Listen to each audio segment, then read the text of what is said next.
somebody who is not the average person, somebody who really represents the ideal that we all want to strive for.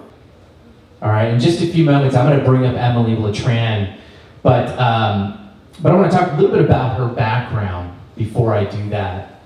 And Emily, as many of you know, is a great philanthropist. She's a dentist, UCLA graduated, has her doctorate at UCLA. All you USC Trojans out there, sorry we took her away from you. She's a world-class entrepreneur. She's actually recently did her TEDx event. She's worked with Sharon Lecter. She's a CEO Spacer, hangs out with Bernie Dorman in that community.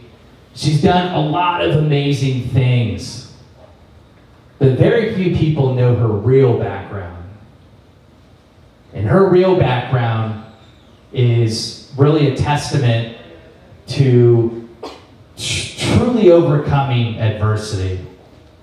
The greatest thing that we have here at Higher Experience is we bring people that not only, yes, have the accolades, have the pedigree, okay, have done all these great things, but can really speak to the heart of what true leadership is all about. And without getting too much into Emily's background, because she's going to talk about her story, not many people know that she came from Vietnam during the Vietnam War as a refugee, losing her mother, not knowing any English, coming here to the United States, not having any friends, and really not having any finances to back her up coming to the United States. She's somebody who had to deeply experience adversity, and somehow this wonderful, amazing woman graduated from high school, became the top of her class in high school, college, and through her PhD, and now is on fire, rocking the world with her energy, her spirit, and being the person, the example that we all strive for. So tonight it's really honoring that. It's honoring principles that go beyond the knowledge, the business building, the community. It goes beyond what true leadership is all about. So without further ado, I want to bring up the lady, the woman, the queen of the night, Emily Letran, to share her story. Let her feel it louder, ladies and gentlemen. Louder. Please let her feel it. Excellent.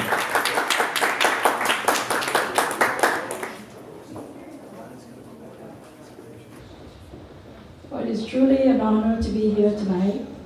And I would like to thank Ashkan and the Higher Experience team for putting this event together and for allowing me to be the keynote speaker tonight. So please give all of them a round of applause.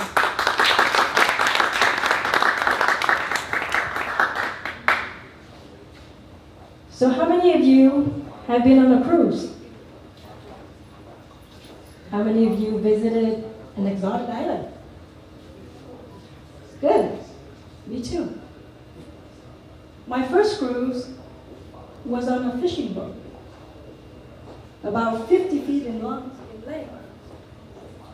with 60 people crammed together like sardines. My exotic destination was a deserted island in Malaysia. It was a refugee camp where you live in makeshift shelters with limited food, water, and electricity. So we came to the United States as refugees. Our luggage were hope and faith. And we came here having escaped from the communists in Vietnam. So imagine coming to this country as a 13-year-old without your parents. Would you choose to remain timid and alone because you didn't speak the language? Would you give up when facing challenges, such as the lack of family support, the shortage of financial means, or the challenge of not having a car? So hi, I'm Dr. Emily Letran, and I've been a successful dentist for 23 years. I'm also a high-performance coach. I am dedicated to helping people excel in their performance, maximize their potential, so they can win back their time from work, and they can spend that time with their family, their children, and pursue their passion. And I am dedicated to helping the younger generations, you teens over there, get rid of the entitlement mentality and understand what it takes to be successful in this country. Because if I came here as a refugee and overcome challenges to live the American dream, so can all of you. So I want to share with you a couple of strategies that I use to attain my success. You know, when I grew up in Vietnam, I was in the late 60s. Growing up, what I saw on TV were bombing, dead bodies, people fleeing villages, and a lot of propaganda. At the age of 8, I lost my mother due to cancer. Several years after that, Vietnam was at war with the Cambodian Pol Pot on the west side and fighting the Chinese in the northern border. So a lot of the young men would be drafted to be engaged in this war. So my aunt decided to leave the country. She wanted to take her 2 children, my older brother, and 2 other cousins. So I wouldn't have been drafted to the war because I wasn't a boy.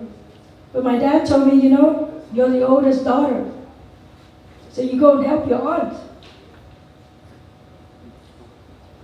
So I left my dad when I was 13.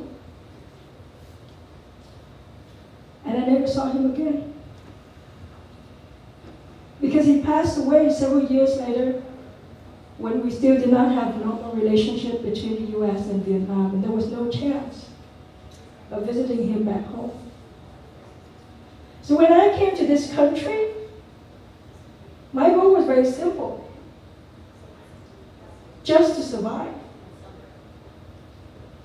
You know, I translate every word from English to Vietnamese every night so I can understand all the concept taught to me at school. I slept on the floor for several years because there were 10 of us sharing a 2-bedroom apartment. I delivered newspaper every morning at 5:30 because people were still reading the newspaper back then. I think I was making $100 a month. You know, I always had a job during break, spring break, Christmas break, summer break. So when people were planning those long vacations going out of town, I was on the phone calling the temp agency, making sure that I have a job for the break. And that was the money I used to help my family in addition to the government help that we received. So during all those years, I never lost sight of my goal. You know, I wanted to have a good career where my status and my income would make my family proud. And I worked very hard to make sure that I achieved that. So besides setting a goal, you need to be committed to action. You know, there's a famous quote that says, "A goal without a plan is just a dream." So when I was in school, not knowing English, I got really frustrated. I had to carry that dictionary with me everywhere and pull it out to help me with every reading assignment. You know, people would be making fun of me, and I didn't care. Well, actually, I didn't understand them. I should know that they were talking about me. So I gave myself 3 years as a deadline to learn English. And by my senior year in high school, I was in honors English. And then several years after that, when I finished dental school, I wanted to get my first office, but I didn't have a lot of experience, and certainly no money as a new grad. So I learned from mentors, from seminars, to present myself as a confident and competent professional so I can go out there and get the loan and buy my first dental practice. Then I repeated that 3 more times, owning up to 4 dental practices. Now, what if I did not commit to those actions and those preparations to go through and take those opportunities? Where do you think I'd be today? So third, I need to talk to you about trust. There are some of you out there who think that you are perfect. You do everything better than everybody else. So you will end up doing everything yourself because you are just perfect. How many perfect people do I have in the room? You over there? I'll talk to you later. Being perfect. Well, you know, actually, the best way to success is not to be perfect. It is to be knowledgeable and to leverage other people's time, effort, and money. And what you want to do is you want to learn from an expert. You want to trust a mentor.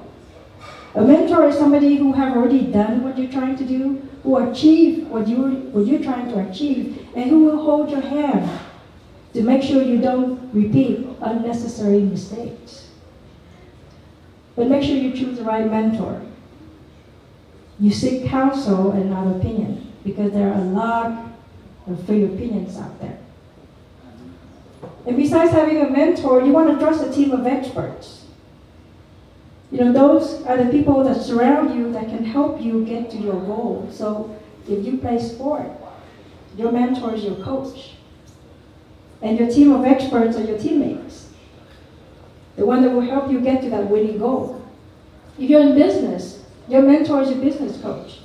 And the team of experts could be the attorney, the bookkeeper, the CPA, the office manager, the people who help you manage business on a daily basis. And then with experience, you also want to trust yourself. But you want to trust yourself not without learning the ropes and learning everything else from the experts and making sure that you're listening to your integrity. So let's talk about integrity. I like the quote that says, integrity is doing the right thing when no one is looking. And I think integrity and to be truthful to your values is making sure that you know who you are, where you're going, and what you're about. You know, in my dental practice, I have to deal with unethical politics from insurance companies. And I just choose to walk away.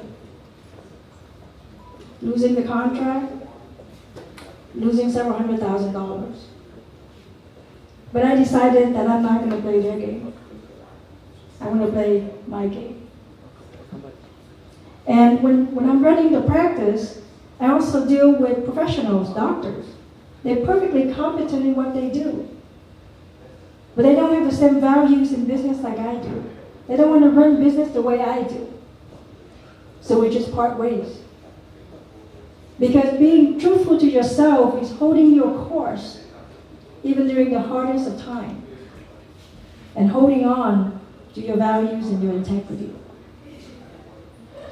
And last but not least, I'd like to share with you about appreciation and gratitude.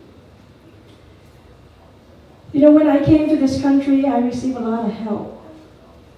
You know, it could be somebody who gave me a ride to the doctor. It could be a friend who's sharing lunch or dinner. I remember one time I went to volunteer at a clinic downtown, and on my way back, my car broke down. So I have it towed to a shop. And I left my car there knowing real well that I don't have the money to get it out. Because my scholarship and grant check weren't coming until another 2 weeks. So I called up my friend and borrowed her for money, and she didn't have any money either. But she said, don't worry, I'm going to borrow the money from my newlywed husband. And I remember that story till this day, because both of us were coming from families where we couldn't count on the family for support. And we have to count on other people. You know, could be your friends, could be a teacher, could be an acquaintance.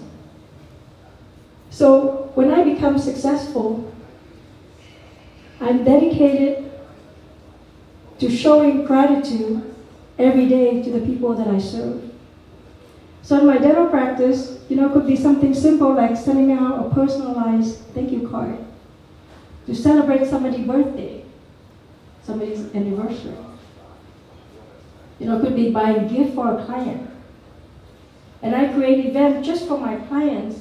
I rent out a whole movie theater. I invite the client, their family, and their friends, just to show them that I really appreciate their support. Or I could be inviting them to a banquet dinner or a bowling party. All of those things to show my appreciation for my client. And beyond that, I created the Emily Letran Foundation. It's a non-profit foundation. We want to provide basic dental care to veterans, to families of disadvantaged background. We want to help kids growing up needing braces. Maybe the parents can't afford them. But fixing those smiles will help them with their confidence so they can go on dealing with peer pressure and everything else. We also want to give scholarship to business owners, maybe from a minority background, like me, who need to jumpstart that business and take it to the next level. So those are the things I want to do to show my appreciation in my professional life. Now what about family?